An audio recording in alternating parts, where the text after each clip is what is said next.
Hello friends, welcome to Nandkishor classes. आज हम geometry triangles related questions करने वाले हैं। फाइंडिंग द अननोन एंगल्स बहुत ही इम्पॉर्टेंट क्वेश्चंस हैं, इंटरेस्टिंग क्वेश्चंस हैं और सिर्फ ये 2 पार्ट्स ही नहीं और भी पार्ट्स करेंगे। और ये हम एनसीईआरटी बुक क्लास 7th से ट्राइंगल्स चैप्टर में से ये क्वेश्चंस ले रहे हैं। 6.3 एक्सरसाइज क्वेश्चन नंबर 2। बड़े इंटरेस्टिंग क्वेश्चंस हैं। सबसे पहले देखो, एक्स और वाई की वैल्यूज़ निकालनी है। हम इजी वे ढूंढते हैं कि ये काम कैसे किया जा सकता है। देखिए, यहाँ पर फर्स्ट पार्ट में देखें तो हम सारी पॉसिबिलिटीज़ पढ़ेंगे, बड़े आराम से देखिएगा। सबसे पहले ये y और 120 को देखिए, एक ही स्ट्रेट लाइन के ऊपर आ रहे हैं ना। जो एंगल्स एक स्ट्रेट लाइन के ऊपर आते हैं, इन दोनों का सम क्या होगा? 180 डिग्री, क्योंकि ये देखो स्ट्रेट लाइन 180 डिग्री एंगल बनाती है। तो मेरा सबसे पहला step y plus 120 is equal to 180। लेकिन रीज़न जरूर लिखना है, बिना रीज़न लिखे करोगे तो नंबर कटते हैं। इसलिए इसका रीज़न क्या है? Linear pair angles. ये जो स्ट्रेट लाइन के ऊपर इस तरह से एंगल्स होते हैं ना, उनको क्या बोलते हैं? लीनियर पेयर एंगल्स बोलते हैं। और आप यहाँ से y की वैल्यू इजीली निकाल सकते हैं। 120 सब्ट्रैक्ट कर दीजिए, so we will get y is equal to 60 degree. अब आप देखिए, आपके पास y की वैल्यू आ चुकी है। अब इसी ट्रायंगल में तीनों एंगल्स का सम 180 होता है। मैं पहले लिख देता हूँ x plus 50 plus y is 180 degree. Reason आपको इसका भी लिखना है। इसका रीज़न क्या होगा? ये angle sum property of a triangle. ठीक है ना जी। Angle sum property of a triangle क्यों लिख रहे हैं? क्योंकि ट्रायंगल के तीनों एंगल्स का सम क्या होता है? 180 डिग्री होता है। अब ये 60 आप यहां यूज करिए और इजीली आप x की वैल्यू निकाल सकते हैं। तो क्या बनेगा? 50 प्लस 60 इज 110। तो 180 में से 110 माइनस करेंगे तो 70। तो ये मेरी y की वैल्यू और ये मेरी x की वैल्यू। अच्छा, यहाँ पर आप एक्सटीरियर एंगल प्रॉपर्टी भी लगा सकते हैं x की वैल्यू निकालने के लिए। मैं थोड़ा सा हिंट दे देता हूँ यहाँ बॉक्स में लिख के कि एक्सटीरियर एंगल प्रॉपर्टी कैसे लगती। ये जो बाहर वाला एक्सटीरियर एंगल 120 है ना,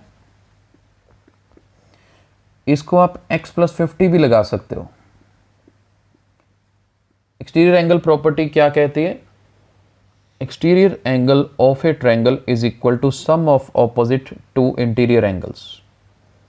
तो ये प्रॉपर्टी यूज करके आप पहले x निकाल सकते हो। जब x आ गया तो एंगल सम प्रॉपर्टी से भी y निकल सकता है, नहीं तो y आपने लीनियर पेयर से निकाल लिया, x आपने एक्सटीरियर एंगल से निकाल लिया। अलग अलग मेथड्स हैं, अप्लाई कर सकते हैं। आई होप फर्स्ट पार्ट समझ आया होगा। सेकेंड पार्ट पे चलिए। यहां पर आप देखिए, ये 80 और ये y, ये दोनों इक्वल हैं। क्यों इक्वल हैं? Vertically opposite angles. क्या रीजन है जी? Vertically opposite angles. I hope this is clear. जब y की वैल्यू आ गई तो जी एंगल सम प्रॉपर्टी लगा के आप कर सकते हैं x प्लस y प्लस 50, तीनों एंगल्स को ऐड किया 180 डिग्री। रीज़न यही लिखना है आपने जी, सेम रीज़न। y की वैल्यू 80 है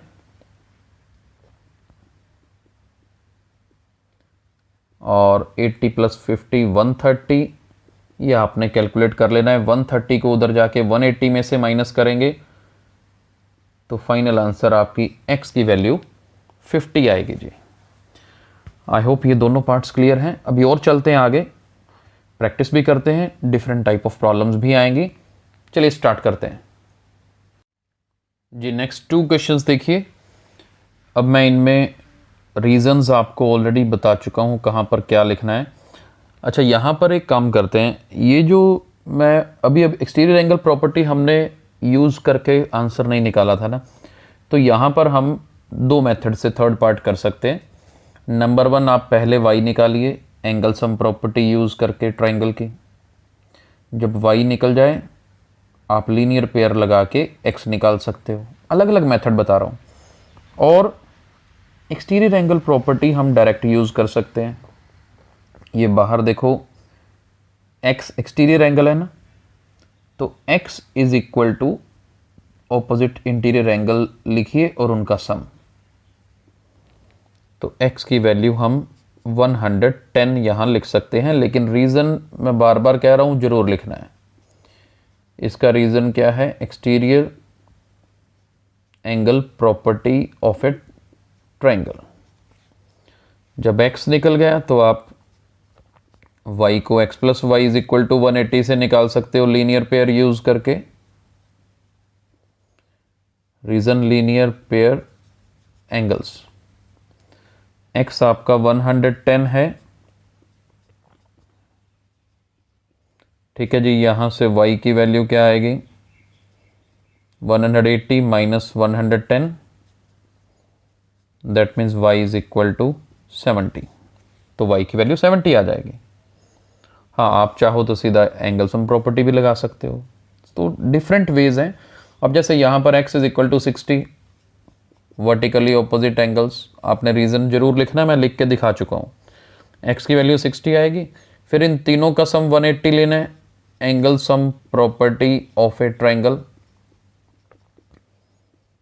ठीक है जी। x की वैल्यू आप 60 लिखिए क्योंकि आप निकाल चुके हैं। रीज़न यहाँ भी लिखना है angle sum property of a triangle, वो नहीं भूलना जी। और आप देखिए 60 प्लस 3 90, 180 में से 90 माइनस करेंगे तो y की वैल्यू 90 आएगी जी। अब ये मत सोचना कि दिखने में नहीं लग रही जी, आप उसको छोड़िए, दिखने में नहीं लग रही क्योंकि डायग्राम मैंने बनाई है, ठीक है। तो इसलिए यहाँ पर according to the concept y is coming as 90। अब 2 पार्ट और करते हैं, बहुत इंटरेस्टिंग होंगे, इनसे डिफरेंट होंगे। चलिए स्टार्ट करते हैं। ये दोनों पार्ट्स देखिए। अब लास्ट 2 पार्ट्स हैं आज के वीडियो के। यहाँ पर भी इजी है, ये देखिए y और 90 दोनों इक्वल हैं जी। तो y की वैल्यू 90 और इसका रीज़न वर्टिकली ऑपोजिट एंगल्स। आपने रीज़न पूरा लिखना है, VOA मत लिखना, वर्टिकली ऑपोजिट एंगल्स। तो y तो आ गया। अब x निकालना है, तो ट्रायंगल के अंदर तीनों एंगल्स का सम क्या होता है जी? 180 होता है। तो x plus x 2x, y की वैल्यू 90। तो देखिए जी 90 अब दूसरी तरफ जाकर सब्ट्रैक्ट हो जाएगा। यहां पर भी रीजन जरूर लिखना है, angle sum property of a triangle. तो 2x इज इक्वल टू 180 में से 90 सब्ट्रैक्ट करेंगे तो 90, and finally x is equal to 45। 2 दूसरी तरफ जाके डिनोमिनेटर में आएगा, 90/2 45 होता है। आई होप ये पार्ट क्लियर हो गया होगा। लास्ट पार्ट 6th देखिए। यहां भी हमें x और y की वैल्यू निकालनी है, लेकिन थोड़ा डिफरेंट क्वेश्चन है। अब आप ध्यान से देखो, मैं इसका नाम ना 1 दे देता हूं, इसका नाम 2 दे देता हूं। क्यों दे देता हूं? क्योंकि मेरे पास यहां पे कोई एंगल गिवन ही नहीं है, तो I have to manage with everything. अब आप यहां से देखिए, ये एंगल 1 किसके इक्वल है? इस x के इक्वल है ना, वर्टिकली ऑपोजिट एंगल।